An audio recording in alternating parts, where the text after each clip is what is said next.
आवाज।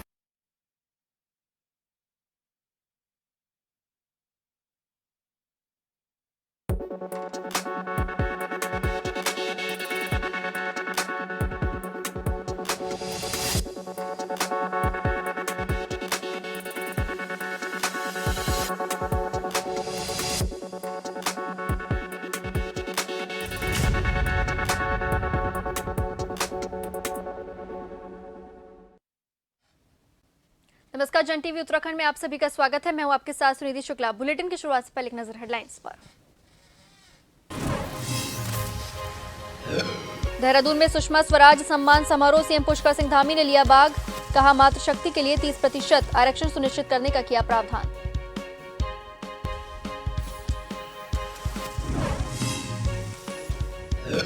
उत्तराखंड विधानसभा का बजट सत्र, सेशन से पहले विधानसभा अध्यक्ष रितु खंडूरी ने किया हवन पूजन। प्रदेशवासियों के सुख शांति की कामना।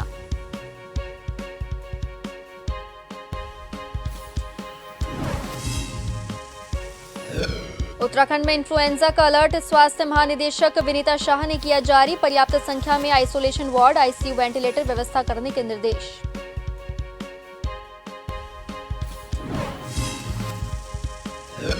16 मार्च से शुरू हो रही उत्तराखंड बोर्ड की परीक्षाएं, शिक्षा विभाग ने तैयारियों को दिया अंतिम रूप। नकल विहीन एग्जाम को लेकर शिक्षा मंत्री धन सिंह रावत खुद कर रहे मॉनिटरिंग।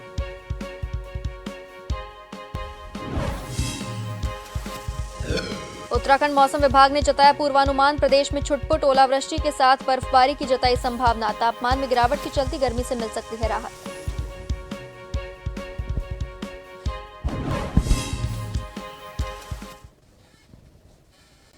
अब खबरें विस्तार से। देहरादून के एक निजी होटल में भाजपा महिला मोर्चा द्वारा सुषमा स्वराज पुरस्कार का आयोजन किया गया, जिसमें प्रदेश की उन प्रभावशाली महिलाओं को सम्मानित किया गया जिन्होंने अपने अपने क्षेत्रों में एक बेहतर कार्य करने के साथ अपनी एक अलग पहचान भी बनाई है। इस कार्यक्रम में बतौर मुख्य अतिथि सूबे के मुख्यमंत्री पुष्कर सिंह धामी ने शिरकत की। वहीं इस दौरान मुख्यमंत्री ने उन सभी महिलाओं को बधाई दी जिन्हें आज सम्मानित किया गया है। इसके साथ ही मुख्यमंत्री ने कहा कि इस प्रकार के सम्मान प्रदेश की महिलाओं को और भी सशक्त बनाने में महत्वपूर्ण साबित होंगे।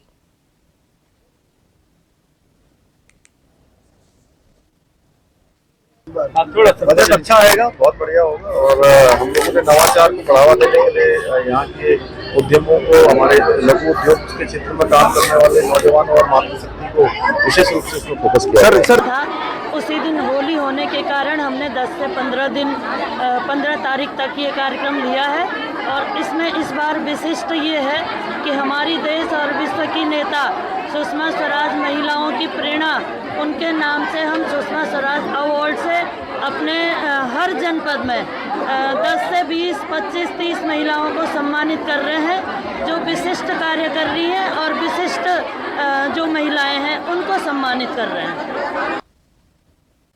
सीएम पुष्कर सिंह धामी ने भराड़ीसैंण पहुंचकर कहा कि उनका नेता सदन के रूप में भराड़ीसैंण में पहला सत्र है। उन्होंने भगवान और शेष नेतृत्व का आभार प्रकट किया। उन्होंने गैरसैंण में होने वाले बजट सत्र के दौरान प्रदेश के विकास और रोजगार के साथ साथ अवस्थापना को लेकर कहा कि बजट वर्तमान के अनुरूप होगा। उन्होंने विपक्ष के घेराव को लेकर कहा कि विपक्ष के पास और कोई काम नहीं है।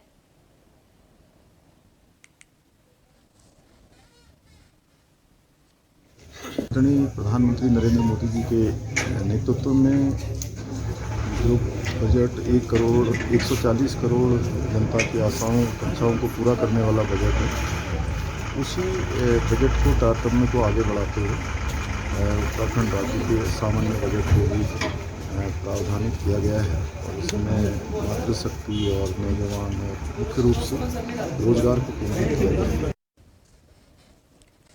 सीएम पुष्कर सिंह धामी रविवार को भराड़ीसैंण पहुंचे, जहां उन्होंने राज्यपाल लेफ्टिनेंट जनरल गुरमीत सिंह के साथ शिष्टाचार भेंट की।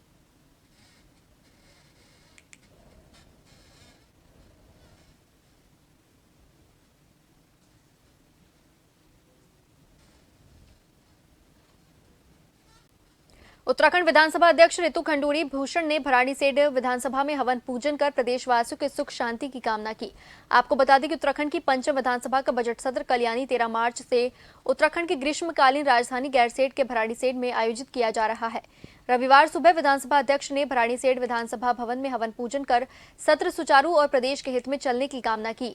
विधानसभा अध्यक्ष ऋतु खंडूरी भूषण ने कहा कि उन्हें पूर्ण विश्वास है कि बजट सत्र शांति और सुचारू रूप से चलेगा, जिससे प्रदेश का विकास होगा।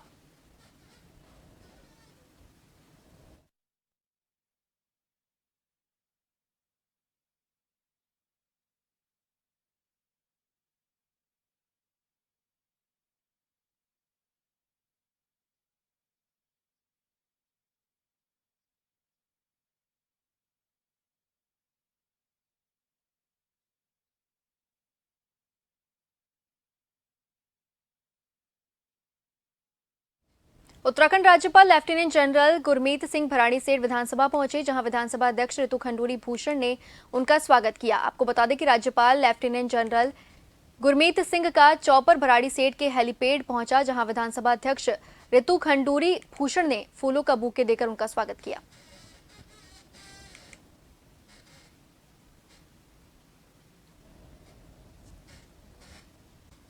शिक्षा विभाग में सभी शिक्षक और कर्मचारी जो अटैचमेंट पर दूसरी जगहों पर तैनात है, वह सभी कर्मचारी अपनी मूल तैनाती पर वापस आएंगे। शिक्षा विभाग की ओर से उन सभी कर्मचारी शिक्षकों की संबद्धता समाप्त कर दी गई है, जिसके डीजी शिक्षा द्वारा आदेश भी जारी कर दिए गए हैं। शिक्षा मंत्री धन सिंह रावत की माने तो विभाग में तबादलों के दौरान अटैचमेंट ज्यादा देखने को मिलते हैं, बल्कि कई जगहों पर ऐसी शिकायतें भी मिली है कि अटैचमेंट पर गए कर्मचारी शिक्षक सालों से अपनी मूल तैनाती पर वापस नहीं गए हैं। ऐसे में विभाग में एक बार फिर सभी अटैचमेंट को समाप्त कर सभी शिक्षकों और कर्मचारियों को अपनी मूल तैनाती पर जाने के आदेश दिए गए हैं, जिससे विभागीय व्यवस्था मजबूत हो सके।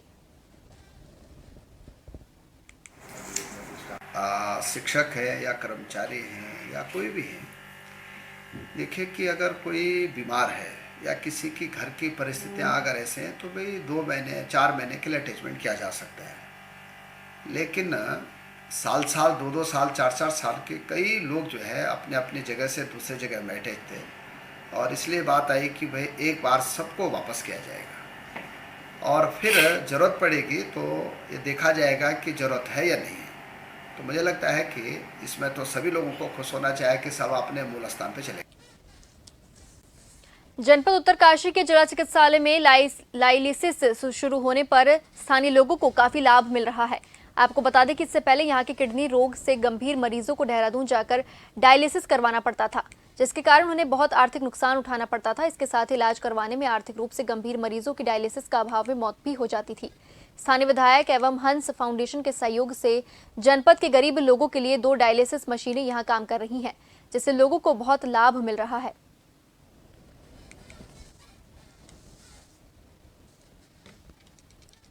उत्तरकाशी जनपद में काफ़ी लंबे समय से डायलिसिस की आवश्यकता थी और जो है लोगों को काफ़ी दूर दूर जाना पड़ता था, देहरादून जाना पड़ता, क्योंकि यहाँ पे जनपद में कहीं भी डायलिसिस नहीं थी। और अब जो है हमारे यहाँ पे जो है डायलिसिस की सुविधा उपलब्ध हो गई है, जिसमें हमारी वर्तमान में 2 मशीनें कार्य कर रही हैं। उन दोनों मशीनों से हम जो है प्रतिदिन जो है 4 मरीजों का जो है डायलिसिस करते हैं 2 शिफ्टों में, जिससे जो है काफ़ी लोगों को जो है घर में सुविधा मिल पा रही है। और इसे जो है काफ़ी जल्दी हम जो है 4 मशीनों के लिए हमने और डिमांड करी हुई है, ताकि जिन लोगों का यहाँ पे नहीं हो पा रहा है उनको भी हम जो है डायलिसिस सुविधा दे पाएँ। उत्तरकाशी में डायलिसिस मशीन आने से काफ़ी फ़ायदा हुआ है और ख़ास करके जो गरीब आम आदमी है उसको बहुत फ़ायदा हुआ है। नहीं तो ये रेफर सेंटर बन गया था, यहाँ से सारे लोग मामूली से डायलिसिस कराने के लिए देहरादून का मार्ग पकड़ते, और यहाँ पर विधायक जी के अथक प्रयास से यहाँ पे 2 डायलिसिस मशीन लग चुकी है, जिससे आम आदमी को बहुत फायदा हो रहा है। इसके लिए हम माननीय विधायक जी का बहुत बहुत आभार व्यक्त करते हैं। मां पूर्णागिरी मेले को सरकारी तौर पर शुरू हुए 2 से 3 दिन हो गए हैं, लेकिन पहले ही दिन से तीर्थयात्रियों पर पार्किंग की दोहरी मार पड़ने की जानकारी सामने आ रही है।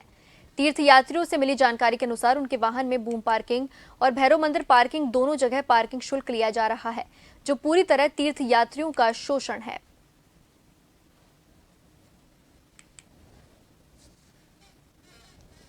दो जगह रसीद काट दी गई, हमारी पार्किंग की पर्ची काट दी गई। इसमें एक जगह 50 रुपए की है, एक जगह 150 रुपए की है। नहीं, गाड़ी हमने यहाँ पार्क की है, चलिए बैरियर के आगे। पार्किंग का जो है बूम में है, और जो मोटरसाइकिल है 2 पहिया जो वाहन है इसका ठेका भी इन्हीं के पास है, जो बूम में ही है। बाकी जो छोटे वाहन हैं इसका जो पार्किंग है वो भैरव मंदिर पे है, और इस भैरव मंदिर पे इसकी पार्किंग है और थूली घाट से इसका बैरियर है। तो यदि कोई डबल इस तरह का कोई पाया जाता है, कोई भी मतलब कॉन्ट्रैक्ट, तो उसके हम उसके जो ठेका है वो भी निरस्त करेंगे और उसके खिलाफ जो है वैधानिक कार्रवाई भी करेंगे। जोशीमठ के ऊपरी ग्रामीण इलाके इस वक्त जंगली जानवरों को लेकर काफी परेशान नजर आ रही हैं। आपको बता दें कि यहां स्थानीय किसानों के खेतों में आए दिन जंगली जानवर उनकी लहराती हुई फसलों को पूरी तरह से बर्बाद करने पर तुले हुए हैं। वहीं स्थानीय किसानों का कहना है कि यह मामला आज का नहीं बल्कि कई वर्षों से चला रहा है। वहीं स्थानीय किसान इस वक्त वन विभाग पर लापरवाही का आरोप लगा रहे हैं। स्थानीय किसानों का कहना है कि आज तक उनके बर्बाद हुए फसलों का उन्हें एक भी मुआवजा नहीं मिला है, जिस कारण वे लोग काफी परेशान हो चुके हैं। आपको बताते चलें कि जंगली जानवरों ने गेहूं की फसल से लेकर मटर की फसल पूरी तरह से बर्बाद कर दी है, जिस कारण स्थानीय किसान इस वक्त भुखमरी के कगार पर हैं।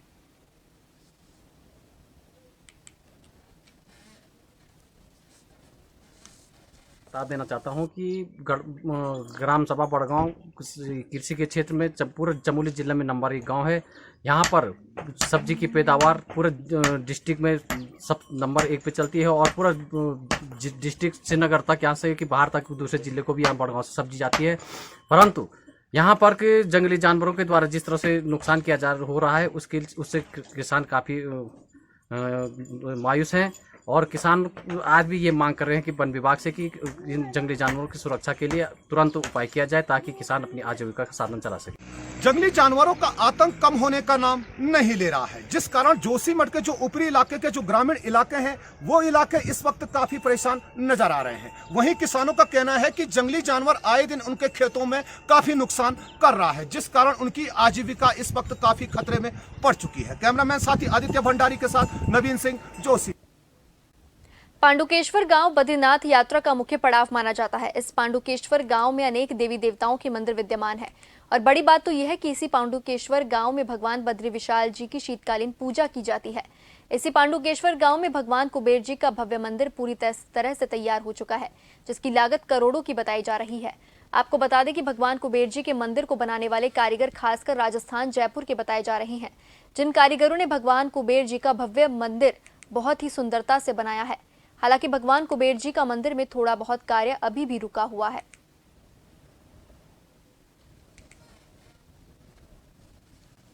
देश में बढ़ रहे इन्फ्लुएंजा वेरिएंट के मरीजों की संख्या को देखते हुए स्वास्थ्य महानिदेशक विनीता शाह ने अलर्ट जारी कर दिया है। उन्होंने सभी मुख्य चिकित्सा अधिकारियों से पर्याप्त संख्या में आइसोलेशन वार्ड, आईसीयू, वेंटिलेटर आदि की व्यवस्था करने को कहा।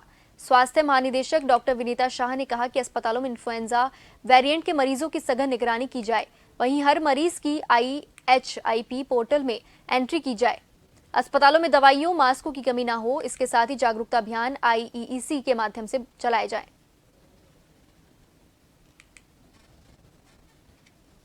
पॉलिसी इन्फ्लुएंजा वाले सीजन के स्टार्ट में ही जनवरी में हमने एक इन्फ्लुएंजा को लेकर एडवाइजरी जारी की थी और अभी हम फिर निर्देशित करने जा रहे हैं कि ये कॉमन वैसे इन्फ्लुएंजा वायरस है, लेकिन हमको थोड़ा अलर्ट रहना पड़ेगा कि अगर किसी को भी कॉमन कोल्ड वगैरह है तो वो अपना आइसोलेट कर ले अपने को और थोड़ा कोविड अप्रोप्रिएट बिहेवियर करें, मास्क वगैरह पहने। और अगर किसी को सिम्टम कोई कॉम्प्लिकेशन होता है तो वो चिकित्सक की राय ले जल्दी ही। और अगर खासकर डायबिटीज़, हाइपरटेंशन वाले जो कोमॉर्बिड और किसी को रेस्पिरेटरी डिजीज़ है तो वो अपना ज़्यादा प्रिकॉशन ले। फिलहाल वक्त तो चला एक छोटे से ब्रेक का, जल्दी लौटेंगे बने रहिए जन टीवी के साथ।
खबर जो कभी बताती है सच तो कभी कराती है एहसास।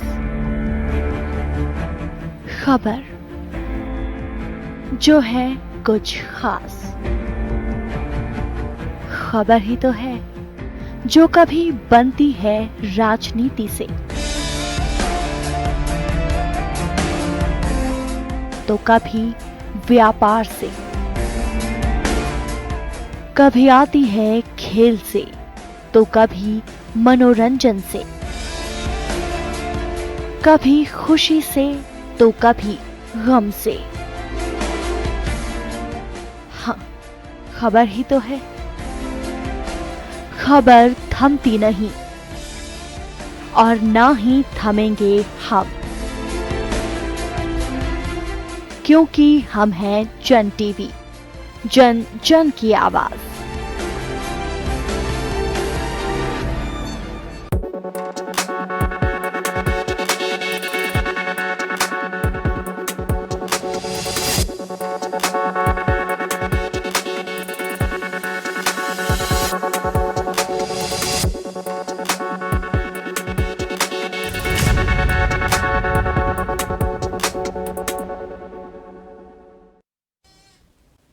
ब्रेक के बाद आप सभी का फिर से स्वागत है।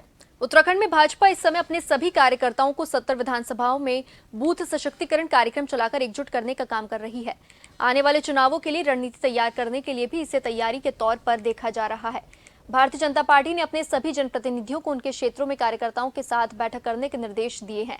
इसके साथ ही उत्तराखंड भाजपा में उन कार्यकर्ताओं को दायित्व बांटने का भी चर्चाएं हैं जो लंबे समय से पार्टी के लिए काम कर रहे हैं।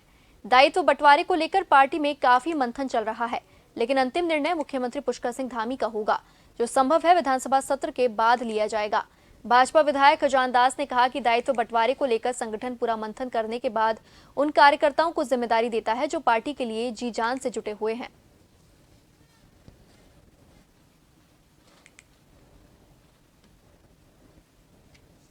दायित्व देना न देना ये मुख्यमंत्री जी का विवेकाधीन है और उनके विवेक में आता है, किंतु हमारा जो संगठन है, चाहे प्रदेश का हो चाहे राष्ट्रीय संगठन है, उनसे पूछताछ के बाद, छानबीन के बाद कौन कार्यकर्ता इस लायक है, उसके तहत जब छानबीन हो जाती है तो उसमें माननीय मुख्यमंत्री जी निर्णय लेते हैं। तो मुझे लगता है कि ये भी जल्दी से जल्दी ये कार्य होने वाला है, क्योंकि अभी तो सत्र विधानसभा का कल से शुरू होने वाला है। सत्र के बाद मुख्यमंत्री चाहेंगे तो जल्दी कर सकें।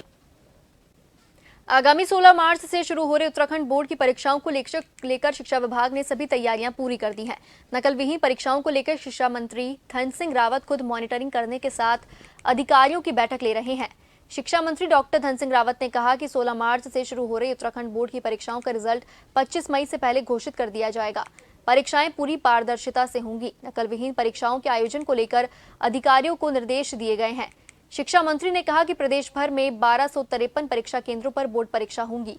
इनमें 195 परीक्षा केंद्रों को संवेदनशील और 14 परीक्षा केंद्रों को अति संवेदनशील घोषित किया गया है। परीक्षा एवं मूल्यांकन केंद्रों पर प्रश्न पत्रों व उत्तर पुस्तिकाओं की सुरक्षा के लिए भी विभाग के चतुर्थ श्रेणी कार्मिक की तैनाती सुनिश्चित की जाए।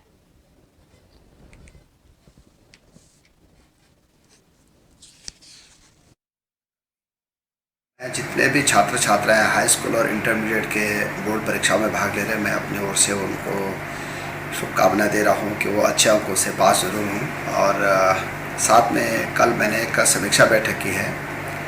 लगभग 2.5 लाख से ज़्यादा छात्र छात्राएं इस बार हाई स्कूल और इंटरमीडिएट के बोर्ड की परीक्षाएँ दे रहे हैं।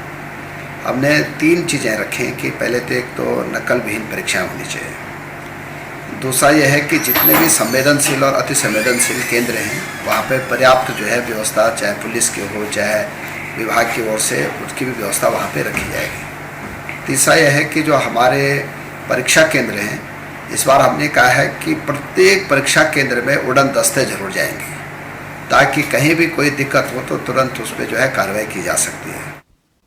देहरादून पटेल नगर थाने से कुछ दिन पहले एक सनसनीखेज मामला सामने आया था, जिसमें 75 वर्षीय एक महिला की गला रेत कर हत्या कर दी गई थी, जिसका देहरादून एसएसपी दिलीप सिंह कुंवर ने प्रेस वार्ता कर खुलासा किया। इस दौरान देहरादून कप्तान ने बताया कि जिस शख्स ने हत्या की है उसका नाम महेंद्र सिंह मेहता है, जो कि पहले होटल में भी काम किया करता था। आरोपी ने महिला के घर पर लूट की योजना बनाई थी, लेकिन उसके पर्स से पैसा निकालते हुए महिला ने उसे देख लिया और शोर मचा दिया, जिसके बाद महेंद्र सिंह ने महिला का मुंह बंद कर उसके चाकू से उसके गले को रेत दिया और उसका खून कर दिया। एसएसपी दिलीप सिंह कुंवर ने बताया कि सीसीटीवी कैमरे का अवलोकन करने के पश्चात आरोपी की शिनाख्त हो पाई और पुलिस द्वारा उसे गिरफ्तार किया गया।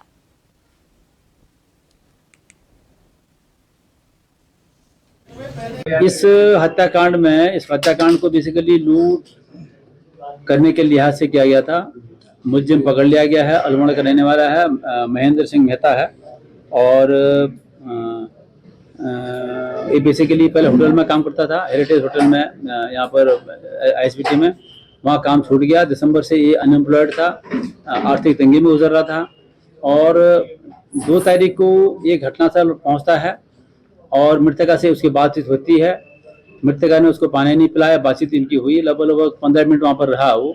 अगले दिन फिर 3 तारीख को जाकर के उससे बातचीत हुई और उसके जो बेड में एक पर्स पड़ा हुआ था, पर्स से उसने पैसा निकालने का प्रयास किया। इसी बात को लेकर के मृतका ने हल्ला किया और इसी दौरान उसका मुंह दबा करके उसने चाकू से गला रेत करके उसकी मर्डर कर दिया। देहरादून में झंडेजी मेले की शुरुआत हो रही है। इससे पहले मेला आयोजन समिति ने तैयारियों को अंतिम रूप दिया। दोपहर करीब 2 बजे झंडेजी मेले का आरोहण होने जा रहा है। दरबार साहिब के सजदानशीन महंत देवेंद्र दास की अगुवाई में झंडाजी का आरोहण होगा। बताया जा रहा है कि सुबह 7 बजे से ही पुराने झंडेजी उतारने की प्रक्रिया शुरू हो गई। इस बार मेले का आयोजन का सजीव प्रसारण मोबाइल पर भी देखा जा सकेगा। 14 मार्च को नगर परिक्रमा निकाली जाएगी। मेले को लेकर सुरक्षा व्यवस्था के भी पुख्ता इंतजाम किए गए हैं। 62 सीसीटीवी और 4 ड्रोन से मेला क्षेत्र की निगरानी की जा रही है। मेला क्षेत्र में अस्थायी चौकी स्थापित कर 65 पुलिसकर्मी तैनात किए गए हैं। पूरे मेले क्षेत्र में 200 से ज्यादा पुलिसकर्मी और अधिकारी तैनात किए गए हैं। 24 घंटे 2 कांस्टेबल वायरलेस सेट के साथ मौजूद रहेंगे।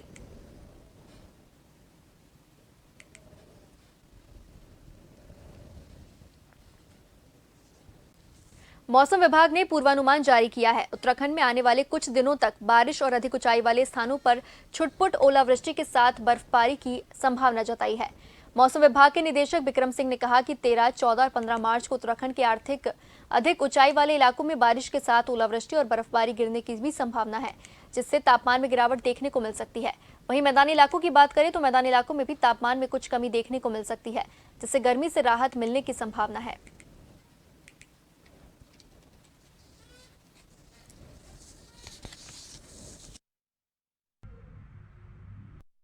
उत्तराखंड के लिए मौसम की अगर बात करते हैं तो आज आप देख रहे हैं कि जो है 10 तारीख मार्च की है और कल भी मौसम साफ रहने वाला, आज भी साफ है और 12 में भी करीब करीब साफ ही रहेगी। थोड़ा बहुत आप क्लाउडिंग कह सकते हैं कि आफ्टरनून आवर में जो हायर है अंदर के हमारे डिस्ट्रिक्ट है उनके हायर रीचेज में थोड़ी बहुत क्लाउडिंग आ सकती है।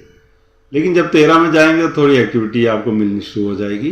तो आप ये कह सकते हैं जो हमारे अंदर के डिस्ट्रिक्ट है, उत्तरकाशी, चमोली, पिथौरागढ़, बागेश्वर, रुद्रप्रयाग है, तो इनमें कुछ जगहों में जो है हल्की जो थंडरस्टॉर्म एक्टिविटी है या रेनफॉल एक्टिविटी है वो देखने को मिलनी चाहिए। 14 में जो एक्टिविटी है वो थोड़ा बढ़ेगी। तो आप ये कह सकते हैं जो हमारे अंदर के डिस्ट्रिक्ट है जिनका मैंने अभी नाम लिया है तो उनमें तो आप अनेक जगहों तक में कह सकते हैं रेन थंडरस्टॉर्म एक्टिविटी मिलनी चाहिए। और बाकी जो हिल्स में अगर बात करें तो वहाँ पे या इवन मैदानी क्षेत्रों में भी जो है तो वहाँ पर भी वो कुछ जगहों में हल्की थंडरस्टॉर्म एक्टिविटीज वो देखने को मिलेगी। तो साथ में मैं ये भी कहूँगा कि 13 और 14 को जो है जो एक्टिविटी है ज़्यादातर आफ्टरनून आवर्स में आप कह सकते हैं कि होंगी, क्योंकि थंडरस्टॉर्म एक्टिविटी बहुत लंबी नहीं चलती हैं, 1-8 घंटे के लिए 2 घंटे के लिए वो रहती हैं और उसके बाद फिर मौसम साफ होना भी शुरू हो जाता है। तो चलिए जाने से पहले एक नजर हेडलाइंस पर। देहरादून में सुषमा स्वराज सम्मान समारोह, सीएम पुष्कर सिंह धामी ने लिया भाग, कहा मातृशक्ति के लिए 30% आरक्षण सुनिश्चित करने का किया प्रावधान।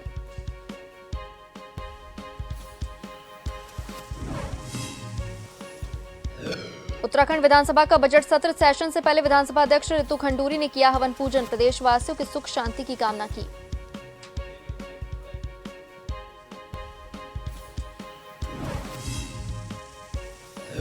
उत्तराखंड में इन्फ्लुएंजा का अलर्ट, स्वास्थ्य महानिदेशक विनीता शाह ने किया जारी, पर्याप्त संख्या में आइसोलेशन वार्ड, आईसीयू, वेंटिलेटर व्यवस्था करने के निर्देश।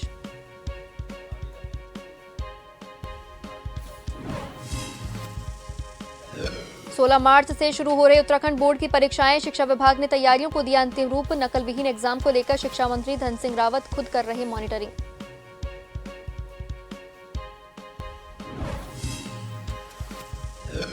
उत्तराखंड मौसम विभाग ने जताया पूर्वानुमान, प्रदेश में छुटपुट ओलावृष्टि के साथ बर्फबारी की जताई संभावना। तापमान में गिरावट के चलते गर्मी से मिल सकती है राहत।